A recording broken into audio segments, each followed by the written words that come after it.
मित्रांनो, कधीकधी मदत मागण्याच्या आधीच कोणीतरी हात धरतं. एक कुटुंब ट्रेनने प्रवास करत होतं. सगळ्यांकडे आपापली तिकिटे होती. पण त्या कुटुंबातला एक जण तिकीट काढायचा राहून गेला होता. तो आतून घाबरलेला होता. म्हणून बसायला जागा मिळावी या आशेनं तो एकमेकांकडे हात पुढे करत होता. पहिल्यानं म्हटलं, माझ्याकडे एवढीच तिकिटे आहेत, मी काहीच करू शकत नाही. दुसऱ्यानं म्हटलं, पहिल्यानं दिली नाहीत तर मी का देऊ? तिसऱ्यानं सांगितलं, माझं तिकीट दुसऱ्यानं काढलंय, मी काहीच करू शकत नाही.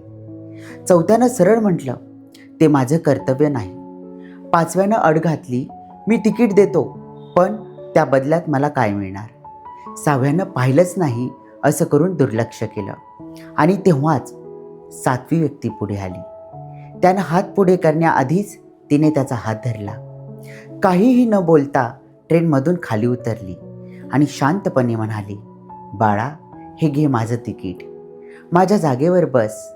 आणि त्या क्षणी कळलं की ती व्यक्ती दुसरी तिसरी कोणी नसून आई होती. कारण जग नियम आणि अटी सांगतं, पण आई कारण न देता, काहीही न विचारता आपली जागा देऊन जाते. आईसारखं प्रेम नियत पाहत नाही, माणूस पाहतं.